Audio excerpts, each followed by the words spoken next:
जय हिंद साथियों, मैं एस के दुबे आपके अपने YouTube चैनल जयकाब एकेडमी पर आपका हार्दिक स्वागत अभिनंदन करता हूं। जैसा कि दोस्तों मैंने अभी पिछले की वीडियो में आपको मेरे वर्णमाला से संबंधित 7 वीडियो हम लोगों के चैनल पे अपलोड हैं, तो वर्णमाला का एक एक पॉइंट आपको उसमें मिलेगा।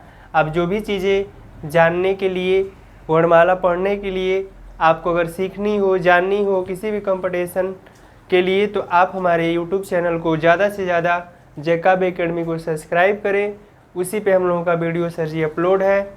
और आज हम आपको सर जी वर्णमाला से ही संबंधित उसी चैप्टर में एक और चीज़ को जोड़ दिया जाता है, जिसका नाम दिया जाता है विराम चिन्ह।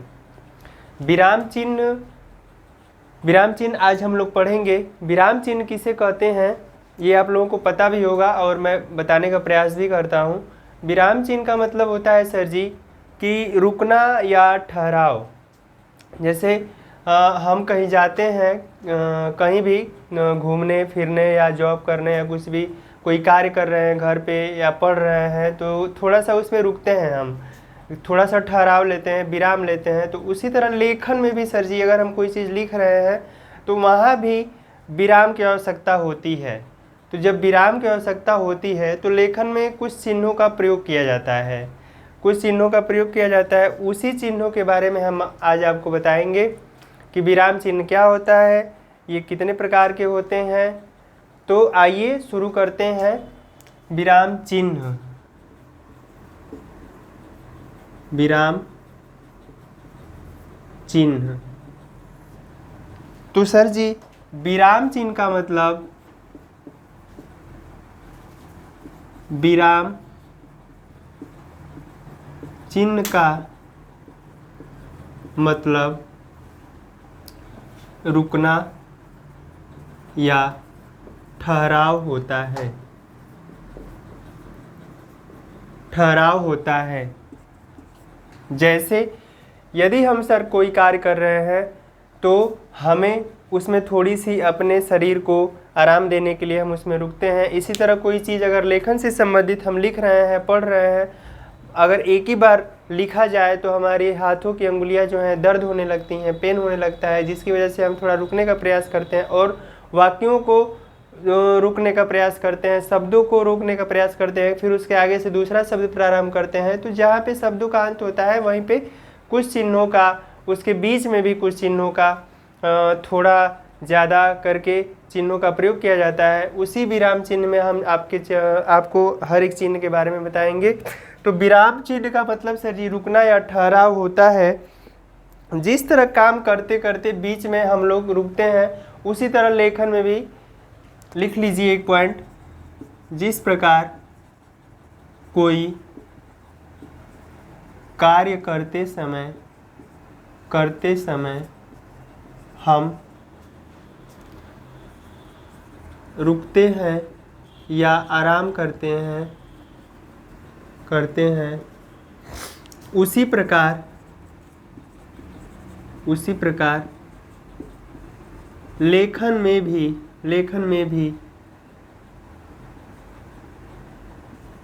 रुकने का कार्य किया जाता है।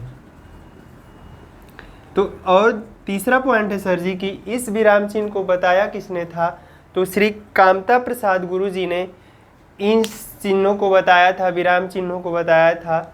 तो श्री कामता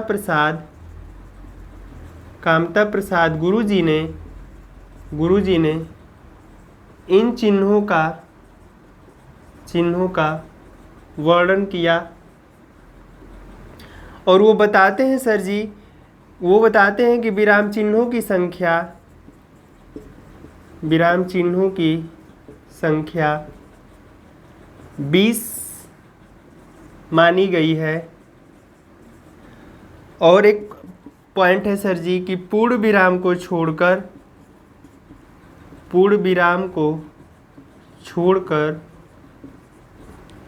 हमारे सभी विराम चिन्ह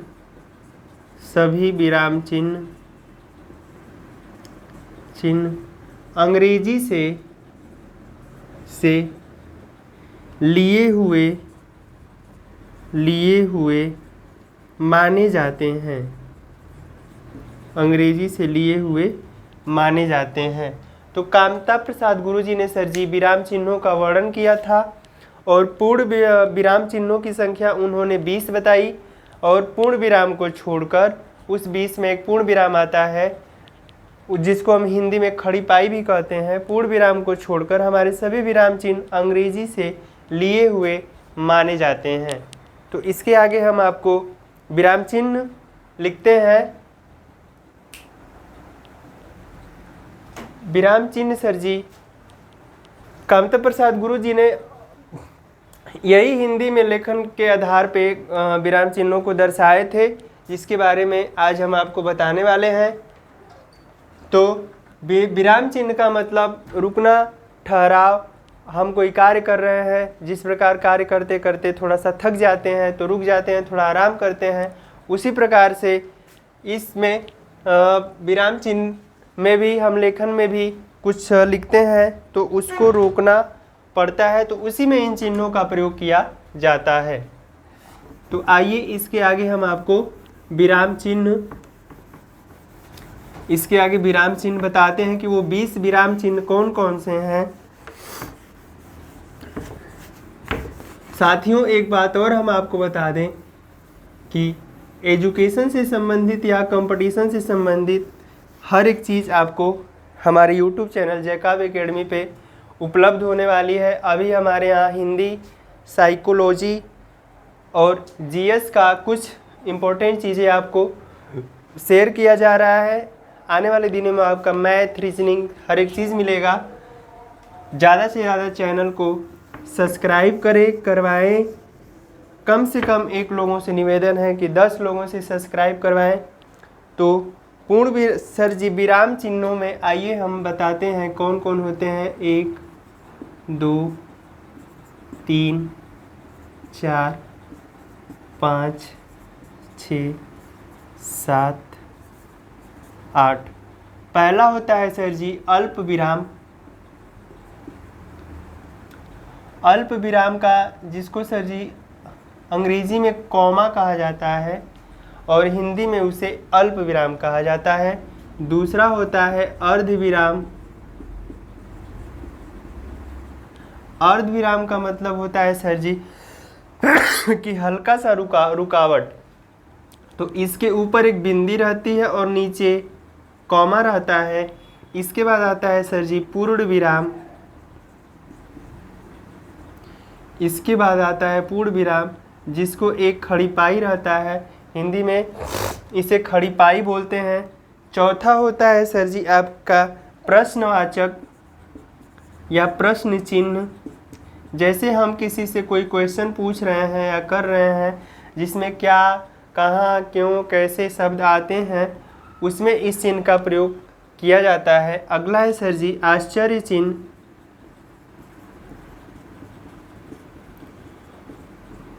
आश्चर्य चिन्ह में सर जी इसका होता है एक आप पाई खींचेंगे और नीचे एक बिंदु दे देंगे। आश्चर्य चिन्ह का मतलब जैसे आप कोई चीज़ सोच नहीं रहे हैं और वो अचानक हो जाए तो आपको जैसे अद्भुत टाइप लगे तो आप उस आश्चर्य चिन्ह का प्रयोग करेंगे। इसके बाद होता है सर जी निर्देशक चिन्ह।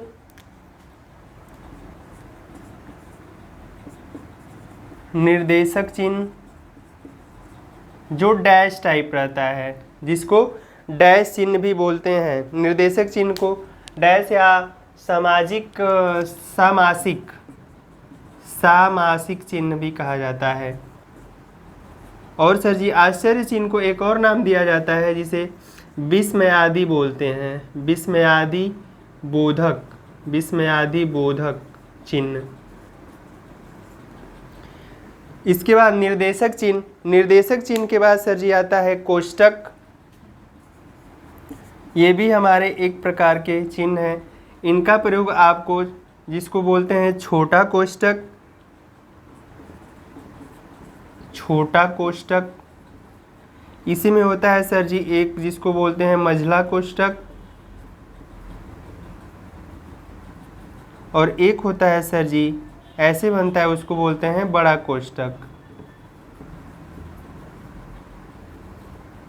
कोष्टक।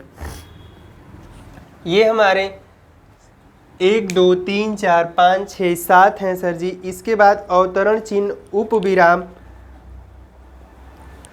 अवतरण चिन्ह 8वां है हमारा अवतरण चिन्ह, जिसका ऐसे बनता है सर जी, एक ऊपर को कामा एक नीचे को कामा।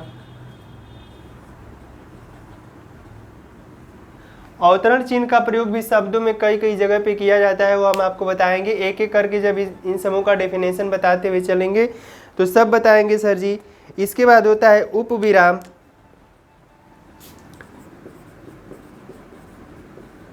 उप विराम सर जी ये होता है विसर्ग टाइप में, जिसे एक विसर्ग नाम भी दिया जाता है।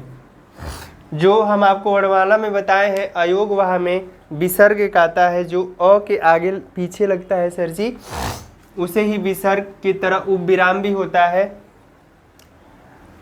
उपविराम जिसको बोलते हैं, और विसर्ग भी बोलते हैं। इसके बाद आता है सर जी विवरण चिन्ह,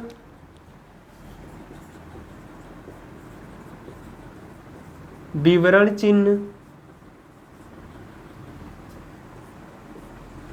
विवरण चिन्ह सर जी भी हिंदी में कई जगह हम आपको जब इसका उदाहरण बताएंगे तो उसमें आपको हम दिखाएंगे विवरण चिन्ह कैसे होता है। तो जैसे हम कोई चीज़ लिखते हैं, आप देखेंगे अक्सर बालक या हम लोग भी कोई फेयर करते हैं कॉपी वॉपी, तो इस चिन्ह का प्रयोग ज़्यादा करते हैं। जैसे ऐसे 2 बिंदु दे करके एक डैश दे देंगे, उसके आगे से लिखना प्रारंभ करते हैं। इसके आगे होता है सर जी पुनरुक्ति,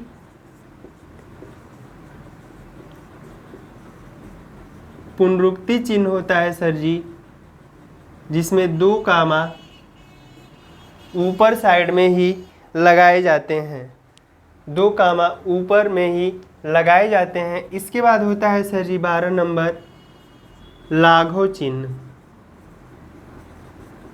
लाघव चिन्ह देखेंगे तो अंडे के आकार का रहता है। लाघव चिन्ह सर जी अंडे के आकार का रहता है, इसे या छोटा सा वृत्त भी बोल सकते हैं, गोल टाइप में, अंग्रेजी का ओ भी बोल सकते हैं आप, और मैथ का 0 भी बोल सकते हैं आप। इसके बाद होता है सर जी लोप चिन्ह, लोप चिन्ह, लोप चिन्ह का मतलब होता है सर जी कि हम कोई चीज़ लिख रहे हैं और उसके आगे ऐसे 3-4 बिंदु दे देंगे, यानी उसके आगे की चीज़ें गायब है, वो आपको वहाँ पे भरना पड़ेगा या आप अपने दिमाग में उस चीज़ को सोच सकते हैं। लोप का मतलब ही होता है कि गायब हो गया उस चीज़, या वो शब्द वहाँ से उसके आगे का शब्द गायब है। इसके बाद होता है सर जी पाद चिन्ह, 14 नंबर पे आता है सर जी हमारा पाद चिन्ह, जो डैश से थोड़ा सा छोटा होता है। पाद चिन्ह का भी प्रयोग हम आपको बताएंगे कि कहाँ कहाँ किया जाता है। इसके आगे सर जी इसको तो थोड़ा सा मिटाना पड़ेगा, इसका स्क्रीनशॉट आप ले सकते हैं, इधर का मिटा के फिर हम लिखते हैं। तो 14 मैंने लिखा, एक एक का डेफिनेशन एक एक को समझाएंगे आपको।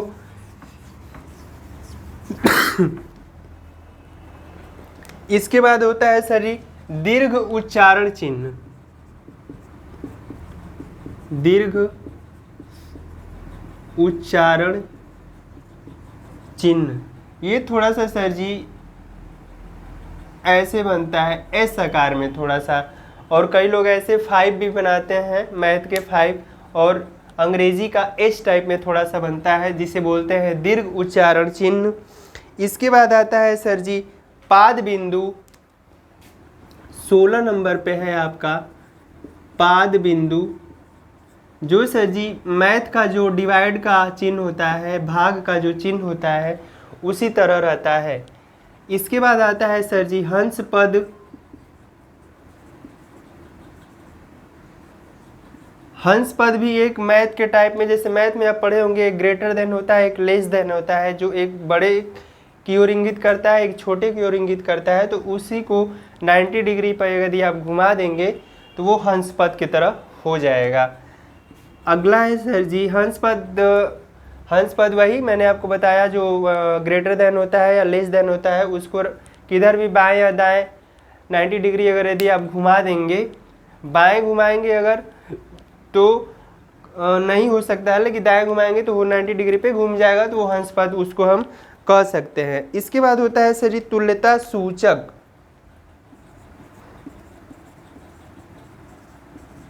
तुल्यता सूचक, इसमें सर जी स्टार आ जाएगा, प्लस आ जाएगा और एक प्लस आ जाएगा, चाहे कोई अंक आ जाएगा, ऐसे होता है। तुल्यता का मतलब तुलना, तुल्यता का मतलब होता है सर जी तुलना। और एक होता है समाप्ति सूचक। समाप्ति सूचक यानी कोई चीज़ हम लिख रहे हैं और वो समाप्त हो चुकी है। इसमें आते हैं ऐसे कोई चीज़ हम लिख रहे हैं और वो समाप्त हो चुकी है, तो उसके नीचे यदि अक्सर आप देखेंगे किताबों के पीछे, तो लास्ट पेज पे आपको ये चिन्ह देखने को मिलेगा। तुल्यता समाप्ति सूचक जो है सर जी, ये आपको उसमें मिलेगा। अंतिम है तुल्यता बोधक, एक नाम आता है सर जी,